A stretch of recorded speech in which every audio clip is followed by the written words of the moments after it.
Astro సిండికేట్లో మీ personal and business promotions కోసం కింది నెంబర్కు కాంటాక్ట్ చేయండి.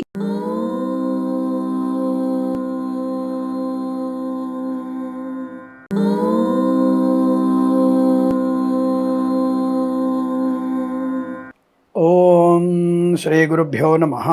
హరి ఓం. శ్రియః కాంతాయ కళ్యాణనిధయే నిధయేర్థినాం శ్రీవేంకట నివాసాయ శ్రీనివాసాయ మంగళం. మంగళం కౌసలేంద్రాయ మహనీయ గుణాత్మనే చక్రవర్తి తనూజాయ సార్వభౌమాయ మంగళం. అందరికీ నమస్కారం. వెల్కమ్ టు మన ఛానల్. ఇక్కడ ఒక విశేషం ఏంటంటే, ప్రతిసారి కూడా షేర్ మార్కెట్ చెప్తున్నప్పుడు గత యుద్ధ వాతావరణంలో ప్రారంభ సమయంలో నేను చెప్పినటువంటి ఫలితాలు బాగా వచ్చాయి. 2 వారాలు నేను చెప్పినటువంటి వాటికి పూర్తిగా విరుద్ధమైనటువంటి ఫలితాలు వచ్చాయి. ఆ సమయంలో నేను మొన్న వారంలో చెప్పడానికి మీకు కనపడకపోయేసరికి అయ్యో జాతకాలు చెప్పడం లేదా, మరి షేర్ మార్కెట్ చెప్పట్లేదా అనుకోకండి. ఆ వారంలో నేను వేరే గ్రామం వెళ్ళాల్సి వచ్చింది. ఆ సమయంలో అందుబాటు లేకపోవడం వల్ల కొంత ఇబ్బంది కలిగింది. అందుకే మీకు నేను సరిగ్గా అందించలేకపోయాను తప్ప ఇంకో కారణం కాదు. మరి ప్రస్తుతం మనకి 23వ తేదీ మార్చి నుంచి 27వ తేదీ వరకు ఉన్నటువంటి షేర్ మార్కెట్ సమాచారం మీకోసం. అందుకే మన ఛానల్ని పూర్తిగా చూసే ప్రయత్నం చేయాలి. ఏ రోజు కూడా నేను ఎంతటి విషయమైనా సరే ముక్కుసూటిగా స్పష్టంగా చెప్పగలిగిన అవకాశం నాకు ఉంటుంది. కాబట్టి ఆ విషయాన్ని గమనించుకోండి.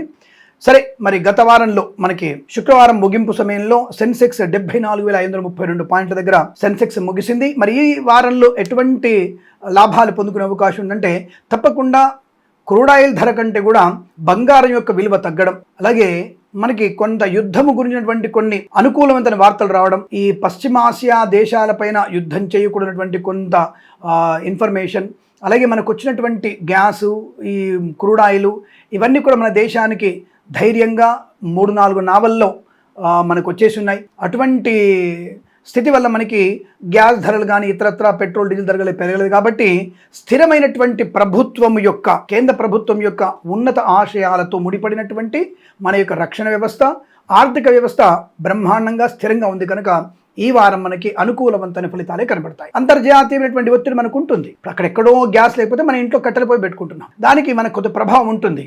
కానీ ఈ ప్రభావం కంటిన్యూగా ఉంటే మనకున్నటువంటి వనరులు చాలా ఉన్నాయి. మన భారతీయుల కంటే తెలివైనటువంటి వాళ్ళు ఇంకెవరు లేరు. భారతీయులు ఉత్తమమైనటువంటి తెలివైనటువంటి వ్యక్తులు. ఆ విషయాన్ని గమనించుకోండి. దాని గురించి కంగారు పడక్కర్లేదు. మనకి ఆ గ్యాస్ లేకపోయినా, పెట్రోల్ లేకపోయినా, డీజిల్ లేకపోయినా మళ్ళీ మన యొక్క ఒక అద్భుతమైనటువంటి మరొకమైనటువంటి సదుపాయాలతో మళ్ళీ మనం ఆర్థిక ప్రయోజనాన్ని పొందుకుంటాం. అందులో సందేహం లేదు. కష్టపడే తత్వం మనకుంది కాబట్టి, ఇతరుల మీద ఆధారపడే తత్వం మనకు తక్కువ ఉంది కాబట్టి మనం ధైర్యంగా నిలబడగలము. దానికి ఇబ్బంది లేదు అన్న విషయాన్ని గమనించుకోండి. అందులో పౌరులలో, అంటే మనకున్నటువంటి పౌరులలో ఒక సమైక్యత, ఒక ధైర్యము, ఒక తాటి మీద ఉండేటువంటి ధర్మరక్షణకి పాటుపడుతున్నాం కాబట్టి మనకు ఆర్థిక వ్యవస్థ కూడా అద్భుతమైనటువంటి ఉన్నత స్థితిలో ఉంటుంది. అందులో కంగారు పడకండి. ఒడిదుడుకులు తప్పకుండా ఉంటాయి. అంతర్జాతీయంగా భారతదేశానికి కొద్దిగా ఇబ్బంది కలిగినా మళ్ళీ 1-2 నెలల తర్వాత మళ్ళీ అద్భుతమైనటువంటి జీడిపి వృద్ధితో అనుకూలమైన ప్రయోజనాన్ని పొందుకుంటాము. మనకైనా విలాసాలకి తగ్గిస్తున్నామా ఆలోచించండి. సినిమాలకు వెళ్ళటం లేదా, షికారులకు వెళ్ళటం లేదా, మనము దేవాలయ దర్శనం చేసుకోవట్లేదా, ఇతరత్ర ప్రాముఖ్యమైనటువంటి స్థలాలకు వెళ్ళటం లేదా, ఇళ్ళు కొనటం లేదా, ఇవన్నీ కొంటున్నాగా. అంటే అన్ని పనులు జరుగుతూనే ఉన్నాయిగా. దానికి కొన్ని విషయాల గురించి గగ్గోలు పెట్టి ప్రభుత్వాన్ని నిందించడం అనేది సరైనటువంటి స్థితి కాదు. నువ్వేం చేస్తున్నావు? ప్రభుత్వానికి షార్టేజ్ ఉంది, అప్పుడు మనం ఏం చేయాలి? చాలా పొదుపుగా మనం వాడుకునే ప్రయత్నం చేయాలి. చాలా పొదుపుగా మనం వాడుకోగలిగితే, ప్రతిదీ మనకి అమూల్యమైనదిగా వాడుకోదలుచుకుంటే అద్భుతమైనటువంటి ఆర్థిక ప్రయోజనం ఉంటుంది. పొదుపును వాడుకోకుండా నాకు 4 సిలిండర్లు కావాలి, నేను 100 సిలిండర్ లోపల పెట్టేసుకుంటాను, నేను 1000 పెట్రోల్ బంకులలో నేను అన్ని ఆపేసుకుంటాను, లేదా ట్యాంకులలో పెట్రోల్ నింపుకొని వెళ్ళిపోతాను. ఇది తప్పుడు ఇన్ఫర్మేషన్. ప్రజలకి మనం తప్పుడు మార్గాన్ని సూచిస్తున్నాం. కాబట్టి ఇందులో అందరి బాధ్యత ఉంటుంది, అందరి పాత్ర ఉంటుంది.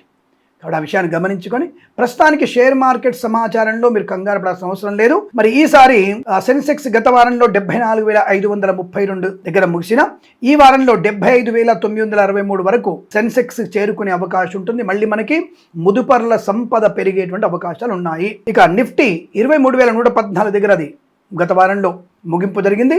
ఈ వారంలో అది 23,869 వరకు చేరుకునే అవకాశం ఖచ్చితంగా ఉంటుంది.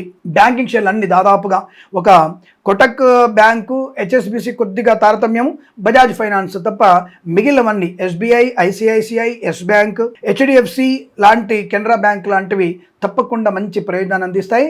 ఆర్థికంగా నిలదొక్కడానికి అవి ఊతమిచ్చే అవకాశం ఉంటుంది.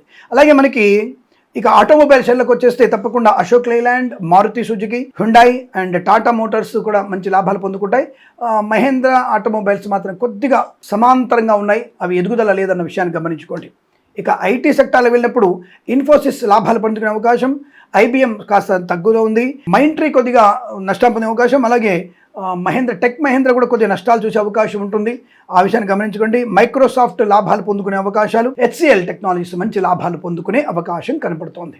ఇక ఫార్మా వస్తే యుద్ధం జరుగుతోందిగా, తప్పకుండా అందరికీ మందులు మాకులు కావాలిగా, కాబట్టి ఫార్మా ఇండస్ట్రీలు అన్ని రకాల ఇండస్ట్రీస్లు మంచి లాభాలు పొందుకుంటాయి. దివిస్ కానివ్వండి, అరోబిందో కానివ్వండి, డాక్టర్ రెడ్డీస్ కానివ్వండి, సన్ ఫార్మా కానివ్వండి, తప్పకుండా మీకు అనుకూలవంతమైనటువంటి షేర్స్ లాభాలు పొందుకుంటాయి. ఎందుకంటే ఉత్పత్తి బాగా ఉంది, అలాగే మనకి ఎగుమతి కూడా తప్పకుండా చేయాల్సిన పరిస్థితి. పశ్చిమాసియా దేశాలకి మనం ఎగుమతి తప్పకుండా చేయాల్సిందే. కాబట్టి వాళ్ళకు ఉన్నటువంటి పాపం అనేక రకాల ఇబ్బందులు పడుతున్నారు. ఒకటే కోరుకుంటాను నేను, ఏ వ్యక్తి అయినా సరే అది ప్రాణం, ఆ ప్రాణం తీసేటువంటి అధికారం ఏ ఒక్కడికి లేదు. అది ట్రంప్ కానీ, లేదా ఇజ్రాయెల్ వాళ్ళకి కానీ, భారతీయులకు కానీ, పాకిస్తాన్ వాళ్ళకి కానీ, ఇంకే దేశానికైనా సరే ఇంకొకరి ప్రాణాన్ని హరించేటువంటి అధికారం లేదు మనకి. కాబట్టి అక్కడ తొందరగా శాంతి సామరస్యం నెలకొని పశ్చిమాసియా దేశాలతో మన అనుబంధం ఇంకా పెరిగి ఆర్థికపరమైన, ఆనందపరమైన, అంటే అమెరికాతో కానివ్వండి, కెనడాతో కానివ్వండి, బ్రిటన్తో కానివ్వండి, రష్యాతో కానివ్వండి, చైనాతో కానివ్వండి, అనుకూలవంతమైనటువంటి సంబంధ బాంధవ్యాలతో మనం ముందుకెళ్లాలని, ప్రపంచంలో భారతదేశం ఉత్తమ స్థాయి దేశంగా ఉండాలన్నటువంటి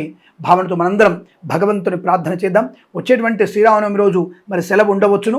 ఆ ఒక్కరోజు తప్ప మిగతా రోజులలో ఈ షేర్ మార్కెట్ సెన్సెక్స్లలో లాభాలు పొందుకునే అవకాశం ఉంది. ఒక బుధవారం రోజు మాత్రమే కించిత్ ఇబ్బంది కలిగే సూచనలు కనబడుతున్నాయి. అదొక్కటి దృష్టిలో పెట్టుకోండి. ఏదేమైనా ఈ వారంలో అన్ని రాసుల వారికి అనుకూలవంతమైన శుభ పరిణామాలుగా చెప్పబడుతూ శుభమస్తు, అఖండ ఐశ్వర్యమస్తు. ప్రేమతో మీ కిరణ్ శర్మ. నమస్కారం.